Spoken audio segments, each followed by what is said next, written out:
Quand est-ce que tu vas utiliser l'intervalle de confiance? Tu sauras répondre facilement et sûrement à cette question. Rien qu'à y penser, c'est déjà la panique totale. Si c'est le cas, tu es au bon endroit.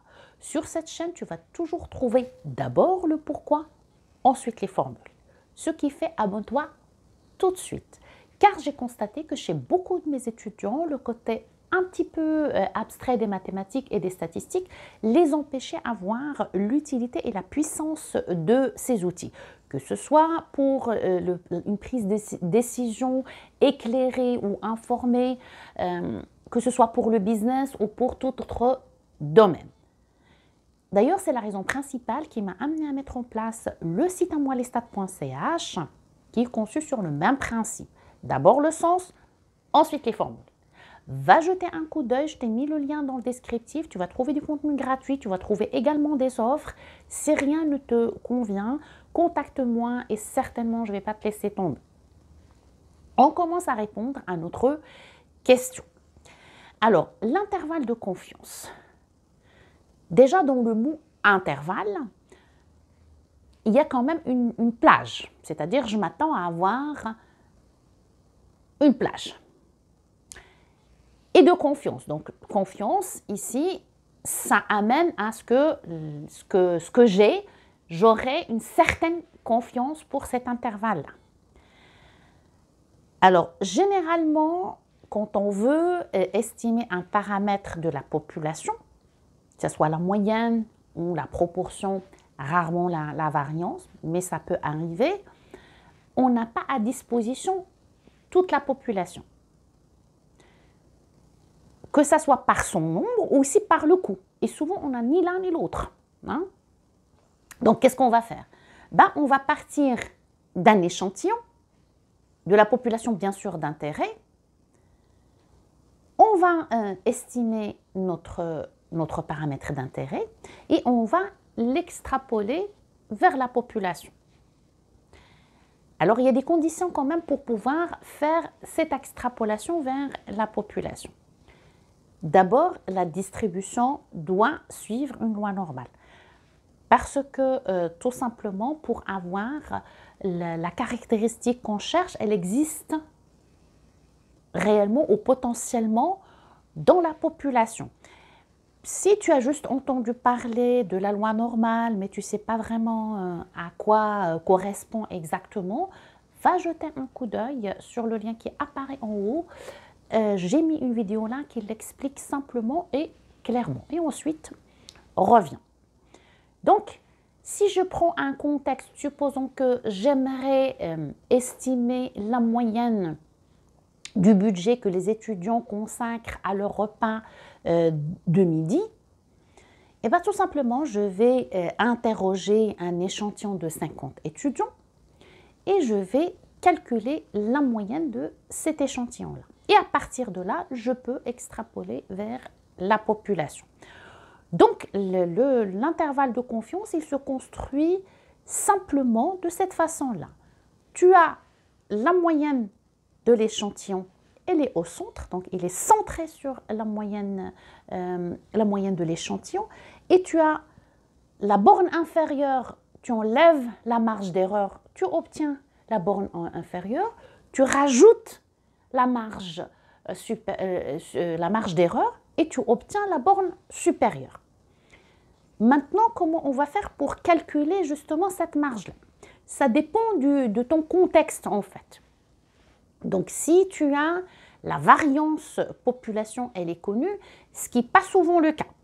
Donc, si dans le cas que tu l'as, ça, on ne se pose pas de questions, on va tout de suite utiliser la loi Z qui est de moyenne 0 et de variance ou d'écart type 1. Ou si aussi la taille de l'échantillon, elle est supérieure ou égale à 30. Donc Z aussi.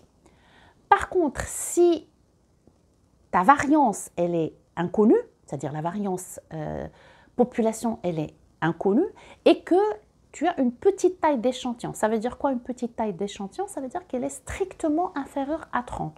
Là, tu vas utiliser Student. J'ai mis également une vidéo pour Student. va jeter un coup d'œil, le lien apparaît et reviens pour continuer cette vidéo-là. Maintenant que tu sais quelle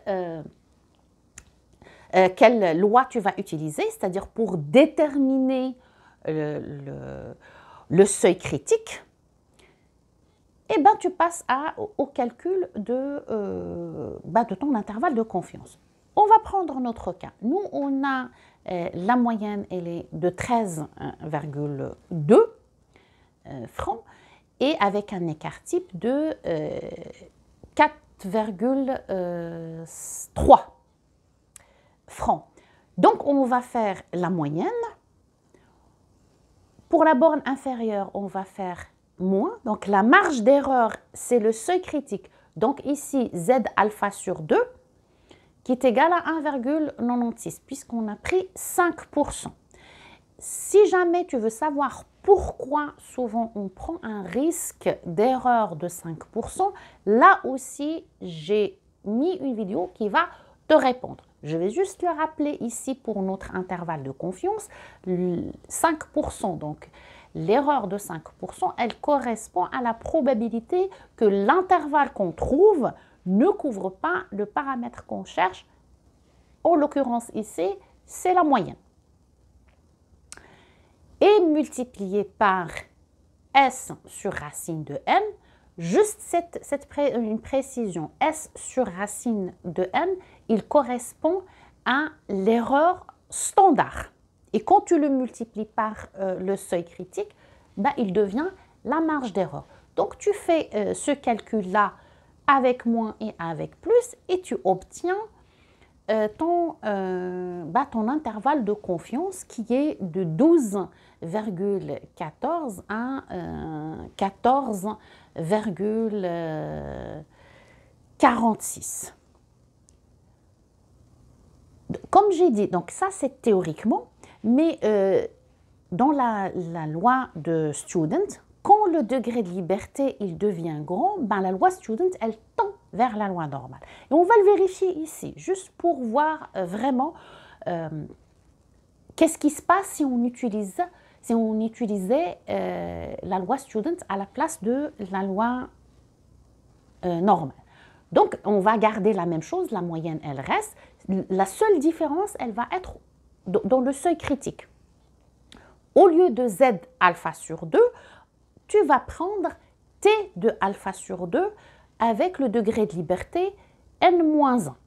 Donc, si tu le fais, eh ben, tu obtiens 2. Donc, 1,96 et 2, c'est pas très loin. Hein. Donc, 1,96, si tu l'arrondis, ben, tu as 2. Donc, si tu fais ce calcul-là, donc l'intervalle de confiance, tu vas obtenir 12,11 et puis 14,47, 48 à peu près. Donc, si on arrondit à un chiffre après la virgule, ben, l'intervalle de confiance, on aura, que ce soit avec l'un ou l'autre, donc tu vois, les valeurs ne sont pas très loin. Donc, ici, l'intervalle de confiance pour la moyenne allouée au repas de midi pour les étudiants de cette université-là, ben, elle se situe entre 12,1 et 14,5 francs. Maintenant, on aimerait estimer la proportion. On va procéder de la même manière, c'est-à-dire on va aller chercher un échantillon et on va déterminer la proportion de cet échantillon-là et on va construire notre intervalle de confiance. Avant de construire l'intervalle de confiance, comme pour la moyenne, là la condition pour que nos résultats valent la peine, soient validés, il faut d'abord vérifier ces conditions-là, c'est-à-dire n fois p doit être supérieur ou égal à 5 et n fois 1 moins p doit également être supérieur ou égal à 5. Ça, c'est pour s'assurer aussi que la taille de l'échantillon est assez suffisante pour qu'on puisse justement extrapoler vers la population. Alors, je prends un exemple. Donc, supposons que pour les étudiants, toujours là, on voudrait savoir cette fois-ci la proportion des étudiants qui apportent leur propre lunch. Donc, on va interroger les 50. On en a profité pour leur demander également s'ils apportent ou pas leur propre lunch. Et donc, on a, sur les 50, on a 22 qui ont affirmé qu'ils apportent leur lunch. Donc, on va le construire ensemble, donc facilement. On a dit aussi qu'il est centré sur la proportion de l'échantillon et moins la marge d'erreur, on obtient la borne inférieure, plus la marge d'erreur, on obtient la borne supérieure. Pour le calcul de la marge d'erreur, bah, tout simplement, on va utiliser ici Z alpha sur 2. Donc, bien sûr, l'intervalle, il est divisé en deux, exactement comme pour la moyenne. Donc, Z alpha sur 2, et on va le multiplier par la racine de P fois 1 moins P sur N. Cette partie-là, c'est-à-dire la racine de P1 moins P sur N, elle représente l'erreur standard. Quand on la multiplie avec le seuil critique, ben là, on obtient la marge d'erreur. Donc, on va appliquer tout ça à notre exemple. D'abord, on va vérifier les conditions. Donc, on calcule notre P de l'échantillon. On a 22 étudiants qui ont affirmé qu'ils apportent leur lunch. Divisé par 50, ben, on obtient 0,44.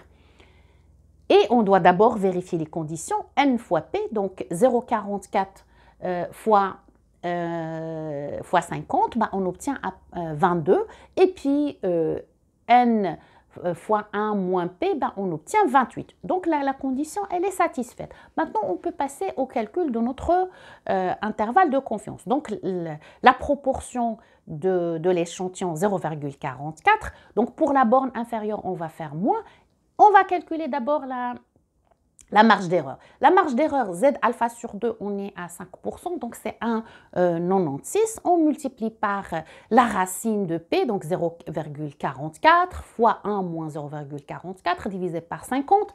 On fait le calcul et on trouve l'intervalle, il est à peu près de 0,3 et 0,58. Donc ici, la proportion population des étudiants qui apportent leur propre lunch se situe entre 0, donc si on fait en pourcentage, ça va être à peu près 30% et 58%, bien sûr avec un niveau de confiance de 95% ou 95%. On peut également dire avec un seuil de signification de 5%. Alors, j'espère que c'est assez clair, l'intervalle de confiance dans la petite tête. Mais comme d'habitude, on va d'abord s'assurer que c'est OK. On va le vérifier avec un quiz. Et là, on va passer à un quiz. Mais avant, il faut mettre la vidéo sur pause, comme d'habitude, et écrire tes réponses. Et n'oublie pas de mettre ton score. Question 1. L'erreur standard diminue quand la moyenne augmente, l'écart type augmente, la taille de l'échantillon augmente, le niveau de confiance augmente. À toi de jouer pour 3 secondes. 1, 2, 3. Je rappelle que l'erreur standard, c'est sigma ou S divisé par racine de n.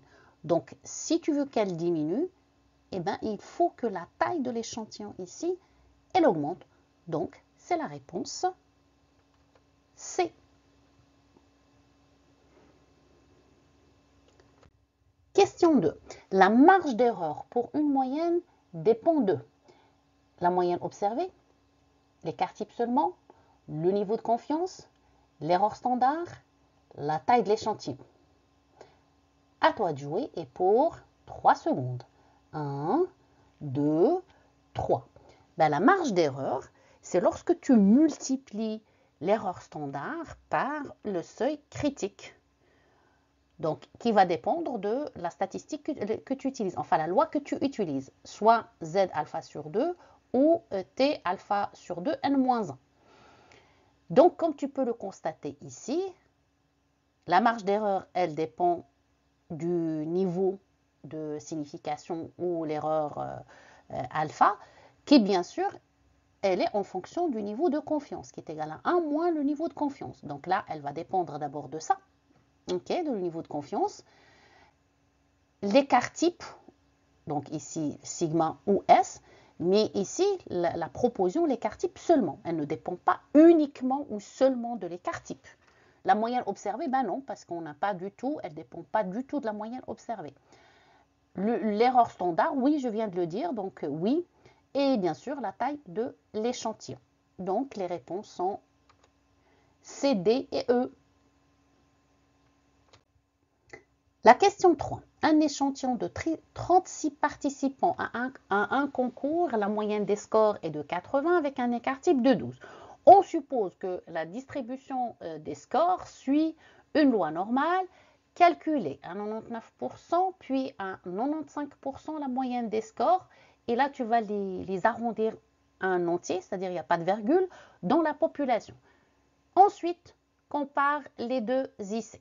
À toi de jouer et pour 3 secondes. 1, 2, 3. Toujours avant de commencer à faire le calcul, on doit d'abord s'assurer de la condition pour qu'on puisse faire une estimation par intervalle de confiance. C'est que la distribution doit suivre une loi normale. Et c'est le cas ici. Donc là, c'est bon. Ensuite, on va regarder pour savoir quelle loi on va appliquer. Est-ce que c'est Z ou T? Donc ici, comme on a 36 participants, donc la taille de l'échantillon, elle est supérieure ou égale à 30, donc on peut utiliser Z. Et c'est ce qu'on va faire maintenant. On peut passer au calcul. Donc d'abord, on commence par 99%. Donc tout simplement, on va faire la moyenne de l'échantillon, plus ou moins la marge d'erreur. Et on effectue notre calcul et on obtient 75 pour la borne inférieure et 85 pour la borne supérieure. Avant de passer juste au calcul avec 95%, parce que pour 95%, enfin, le niveau de confiance, il diminue. Alors, à ton avis, est-ce qu'on s'attend à un intervalle qui est plus large ou moins large? Réfléchis juste deux petites secondes. C'est sûr que tu ne peux pas me répondre directement, mais réfléchis. Eh bien, il va être moins large. Pourquoi? Parce que ici, ça va se jouer ici, parce que le Z alpha sur 2, il sera plus petit que cette valeur-là, qui est pour 1%.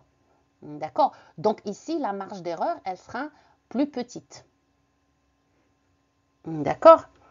Donc, il sera, donc, comme tu peux le constater, la seule différence entre les deux, c'est vraiment ici. Et donc, du coup, ici, l'intervalle de confiance, il est moins large que celui-là. Alors, ici, on peut dire qu'avec un niveau de confiance de 95%, le score moyen dans la population se situe entre 76 et 84, alors qu'avec un niveau de confiance de 99%, il se situe entre 75 et 85. Comme je l'ai dit, ici, l'intervalle est plus large. Ce qui signifie ici qu'on a, dans cet intervalle-là, on est moins précis. Mais on est quand même plus confiant que la vraie moyenne s'y trouve.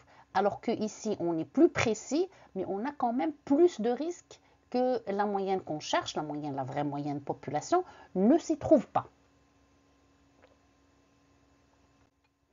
Question 4. Pour chacun des cas suivants, indique si un intervalle de confiance est approprié en justifiant brièvement la réponse. Et aussi, calcule-le dans le cas où il est approprié. À toi de jouer pour 3 secondes, même si ce n'est pas suffisant, mais tu sais ce que tu dois faire. Tout simplement, mets la vidéo sur pause. 1, 2, 3. On va prendre chaque situation toute seule. Donc ici, pour la première, on a un sondage auprès de 100 étudiants, révèle que 15 sont favorables à la méthode de la classe inversée. Et ici, on cherche à estimer la proportion d'étudiants qui sont favorables en fait, à la méthode de la classe inversée dans la population. Donc, pour qu'on puisse faire ça, il faut d'abord qu'on s'assure de la condition pour une estimation de la proportion. Donc, qui est n fois p doit être supérieur ou égal à 5 et n1 moins p doit également être supérieur ou égal à 5. Eh bien, on vérifie, c'est bon. Donc, on a le feu vert, on peut calculer notre intervalle de confiance, donc la proportion dans l'échantillon, plus ou moins la marge d'erreur. On fait notre calcul et on obtient 0,08 et 0,22. Alors, cela signifie qu'avec un niveau de confiance de 95%, ou on peut dire aussi avec un risque d'erreur de 5%, on estime que la proportion d'étudiants dans la population qui sont favorables à la méthode de la classe inversée se situe entre 8 et 22%. Pour la deuxième situation, on interroge 15 salariés sur le temps de trajet entre leur domicile et leur lieu de travail. La moyenne est de 30 minutes avec un écart type de 15 minutes. La distribution du temps de trajet est fortement asymétrique vers la droite. Quel est le temps moyen du trajet de la population? Alors ici aussi, il faut qu'on s'assure d'abord de la condition pour qu'on puisse estimer ici la moyenne population par un intervalle de confiance, qui est, il faut que la distribution suive une loi normale. Alors que ici, c'est clairement indiqué qu'elle est fortement asymétrique. Donc ici, on ne peut pas appliquer un IC pour la moyenne. Alors pour la troisième situation, un consommateur doute de l'honnêteté d'une marque de jus d'orange. Sur l'étiquette, c'est marqué que la bouteille contient en moyenne 1 litre de jus. Donc, il décide de tester cette affirmation. Il prélève 50 bouteilles au hasard, mesure leur contenu. Il trouve une moyenne de 0,98 et un écart type de 20 millilitres. On suppose que la distribution suit une loi normale. Alors, si tu regardes bien cette situation-là, en fait, la moyenne population, on l'a. Donc, parce que la bouteille ici, les bouteilles, elle est supposée contenir 1 litre de jus. Donc, ici, il a prélevé un échantillon qui a trouvé la moyenne d'échantillon et l'écart type d'échantillon, mais ce n'est pas un problème d'estimation. Mais c'est plutôt un problème de test d'hypothèse où on va essayer de comparer la moyenne observée, qui est la moyenne de l'échantillon, à la valeur annoncée, qui est la vraie moyenne population. Et c'est le sujet de la prochaine vidéo. Comme d'habitude, sois au rendez-vous. Merci d'avoir suivi cette vidéo. Si elle t'a aidé, prouve-le par un pouce. C'est statistiquement significatif. Abonne-toi à la chaîne pour ne rien manquer. Et moi, je te retrouve la semaine prochaine pour une nouvelle vidéo qui va te faire avancer, voire te faire aimer les chiffres. Promis!